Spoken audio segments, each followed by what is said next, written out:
Oh, I do, and I'll be wearing it in Oceana, that's for sure. Thanks, buddy. Ladies and gentlemen, a nice round of applause for your United States Navy's FA-18 Super Hornet demonstration team. Now, ladies and gentlemen, look to the left. We're going to go from one of the fighters to one of the freighters, representing your United States Air Force at Dover, Delaware. It is the Boeing C-17 Globemaster 3.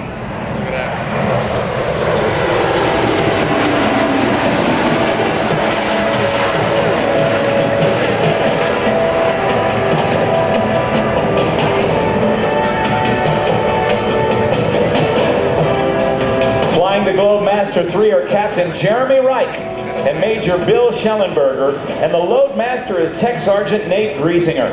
This crew has a combined total of over 9,000 hours flying the Globemaster 3. And this is going to be Captain Reich's last flight for Dover Air Force Base before he moves on to teach at McGuire Air Force Base. So let's give him a great round of applause. Taking off now the F-4U Corsair that we'll see in a few minutes. But look to the right. This Globemaster 3 is the heavy lifter, the newest of the heavy lifters for your United States Air Force. I think there are a couple of hundred of them in existence. It is the third most expensive aircraft in the world, behind the B-2 stealth bomber and the E-3 Sentry. Take a look. It's 174 feet long. It's 55 feet from the bottom of the tire to the top of the tail. It has a wingspan of 169 feet 10 inches. It's powered by 4 Pratt & Whitney F-117 turbofan engines. It is the same kind of engine that is on the Boeing 757 jetliner, but this one has 4 of them instead of the 2 on the jetliner. Each of the engines generates nearly 41,000 pounds of thrust. Fully loaded, this airplane that you see coming through here at about 120 miles per hour can fly as fast as 515 miles per hour, but it can weigh as much as 585,000 pounds. Ladies and gentlemen, how about a big round of applause for your United States Air Force's C-17 Globemaster 3. 18 tires, and look at it pitch up. That's about 25 to 30 degrees of nose-up pitch. That is an incredible agility for an aircraft of this size. If you go back in history to the Wright brothers' first flight on December 17, 1903, that first powered flight of an aircraft lasted 12 seconds and took 120 feet of distance. You could have flown that entire flight on the wingspan of the C-17 Globemaster 3. It can land on runways as short as 3,500 feet. It can carry over 170,000 pounds of cargo. And as the teardrops around, how about a nice round of applause for the pilot and crew of the FA-18 Super Hornet. Wings folded up. Yeah, baby! Way to go, Tom! Thanks, you guys. Now, take a look to the left for a high-speed pass. You will also notice on the end of the wings, there are winglets. They actually provide more lift and lessen the drag on the airplane. Increases performance. Those little winglets, just to give you an idea of the size, are over 9 feet tall. You could put a basketball hoop on it and almost be NBA approved. Look at this airplane coming by now as it sets up for what is known as a minimum radius turn.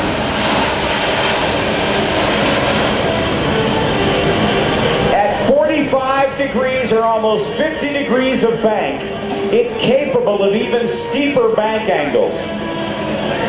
The question asked by many people because of the advances of this airplane, is it a fighter or a freighter? It maneuvers so very, very well. It actually has a control stick coming up through the floorboards between the pilot's knees instead of a control yoke or a wheel, like the C-5 Galaxy, which is the biggest airplane in our Air Force inventory, or the C-130 Hercules that's been flying since the 1950s. The first flight of the C-17 Globemaster 3 took place on September 15, 1991. And here come Jeremy Wright, Bill Schellenberger, and Tech Sergeant Nate Griesinger. A three-man crew can operate this aircraft totally. It doesn't take any more than 3 people because of its incredible design and a very low profile and a quick on-off loading capability out a cavernous door of the rear. Look at it banking up. That's about 70 degrees of bank. That's a huge airplane weighing in today at somewhere in the neighborhood of 340,000 pounds. Now, they're going to bring it around, teardrop around one time, and set up for a short field landing demonstration. Again, able to land and take off in less than 3,500 feet. We're going to see it touch down, and then they're going to do something called reverse thrust. The nacelles, or the casings around the engines, will change their appearance. I want you to take a look as Captain Rich and Major Schellenberger are guiding the aircraft in for what is known as a tactical assault landing. They will put it down in a 5-degree descent angle. Typically, airliners going into an airport will have a 3-degree descent angle. This one will be a little steeper as the flaps and the rear and the slats in the front increase the wing area to 3,800 square feet. They will be able to slow it down. Now keep your eyes on the nacelles of the aircraft. You will see panels open up as the jet blast that usually goes straight out the back is deflected toward the front to help them land more quickly and stop more quickly as they touch down. Watch now. As the C-17 touches down, keep your eyes on the engine nacelles. There's the touchdown. Watch them open up. You'll see them open up. There they are. Now this, ladies and gentlemen, is about as loud as this airplane will ever get.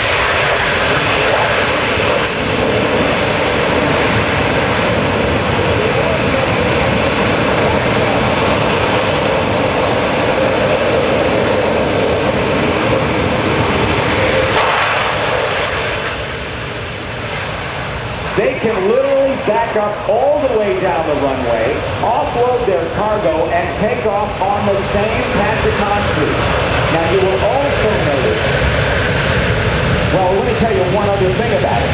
It is so maneuverable on the ground that it can actually turn around on a 90-foot wide runway.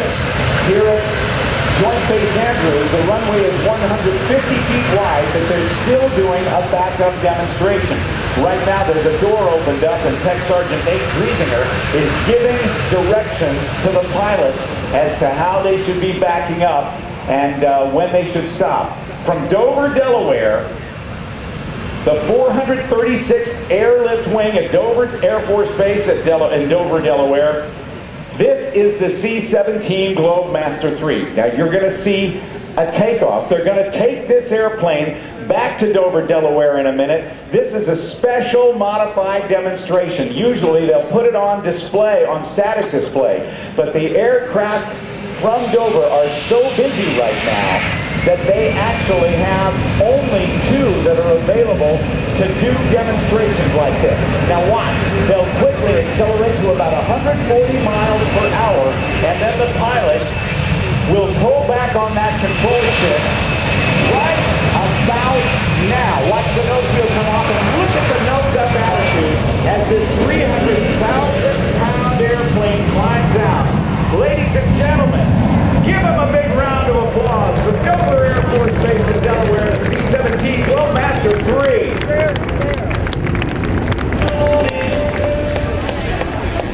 Wow.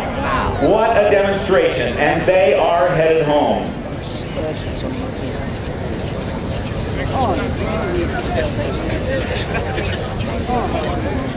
Ladies and gentlemen, we've got to ask you to turn your attention to the Jumbotron screens. We'll be back with more here at the Joint Service Open House for 2010 at Joint Base Andrews right after these messages.